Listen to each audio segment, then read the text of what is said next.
जी advance 2013 के इस सवाल को स्क्रीन पर गौर से देखें स्टूडेंट्स। सल्फाइड ओर्स की पूरी टेबल याद कर रखी है, टाइम वेस्ट।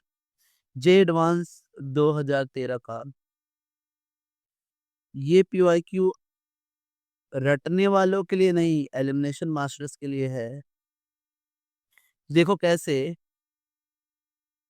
एएल और एमजी आपको 5 सेकंड में आंसर दे सकते हैं। एक बार क्वेश्चन को मैं रीड कर देता हूँ। और sulphide ores are common for the metals. हमारे पास 4 ऑप्शंस हैं। इन चारों में से हमें चूज करने हैं कि कौन से मेटल्स होंगे, है ना? अब है क्या, मैं थोड़ा-सा आपको याद दिला दूँ, है ना? तो याद दिलाऊँ तो मैं आपको ये समझ में आएगा। एक-एक करके ऑप्शंस को देखते हैं। ऑप्शन ए में हमारे पास है एजी, ठीक है? और है हमारे पास सीयू और है हमारे पास पीबी। अब देखिए एजी जो होता है ना, वो extracted primarily from argentite and argentite also known as silver glance, silver glance, ठीक है? और ये होता है विच इज Ag2S। अब समझिए Cu जो है extracted primarily from copper pyrites, है ना? सो कॉपर, है ना, पाइराइट्स, ठीक है, जो कि फॉर्मूला है CuFeS2 और है ना, कॉपर ग्लास, ठीक है। और इसका जो फॉर्मूला होता है वो होता है Cu2S।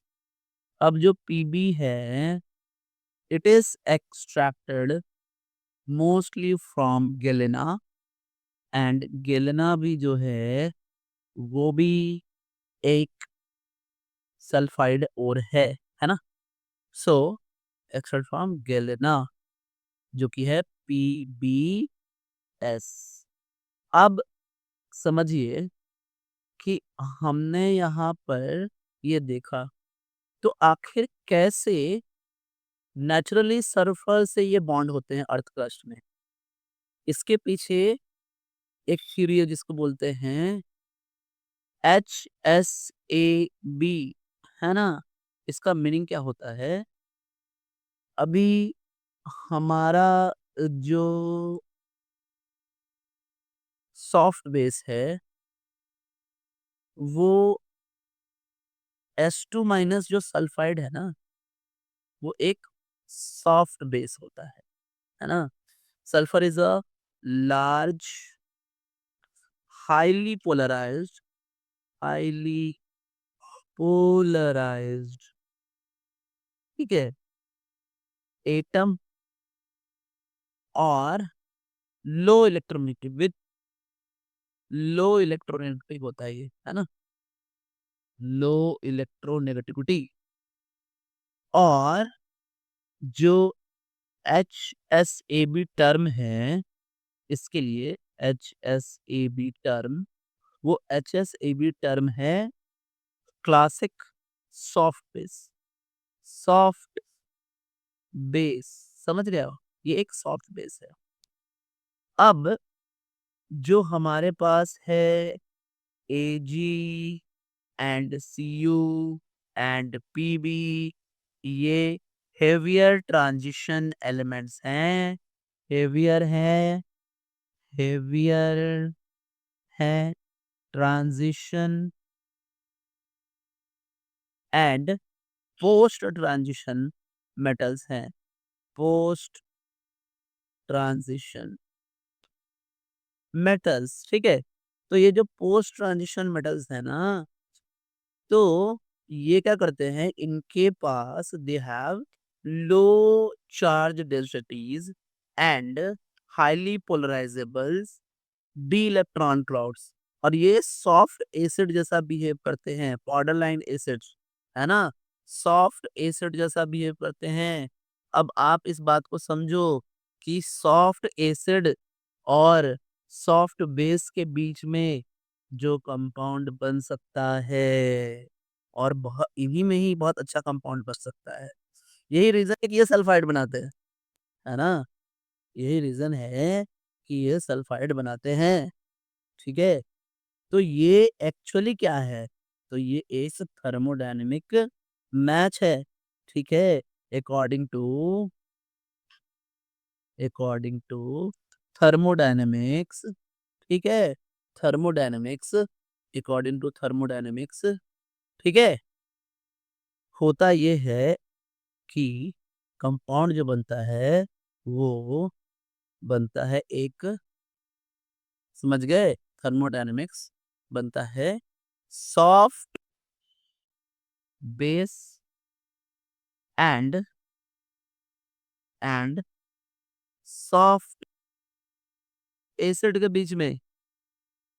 और जियोकेमिस्ट जियोकेमिस्ट जो होते हैं, इनको बोलते हैं sulphur loving metals as chalcopiles। Geochemist geochemist इनको बोलते हैं chalcopiles। क्यों बोलते हैं? समझिए। Classify these sulfur loving metals as chalcopyrite।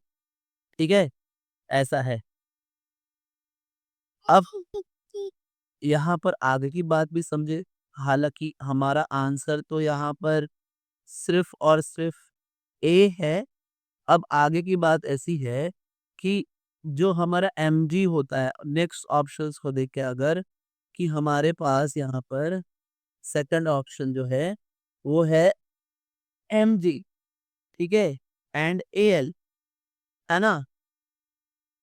तो एमजी और एएल जो है वो हार्ड एसिड्स में आते हैं ना, दूसरे ऑप्शंस यहाँ पर जो है, ठीक है। और सभी पर देखे तो हमें ये समझ में आएगा कि यहाँ जो एमजी दिया हुआ है इस वाले जगह पे एमजी, ये, और जो हमें दिया हुआ है एसएल और एएल, तो एसएन जो है ना वो कैसे रेड बनाता है, वो सल्फाइड नहीं बनाता। एमजी हार्ड एसिड्स है, एएल हार्ड एसिड है, बाकी का ऑप्शन से बात कर रहा हूँ मैं।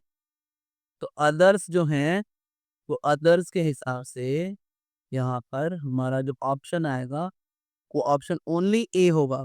ठीक है ना? ओनली ए होगा। ठीक है?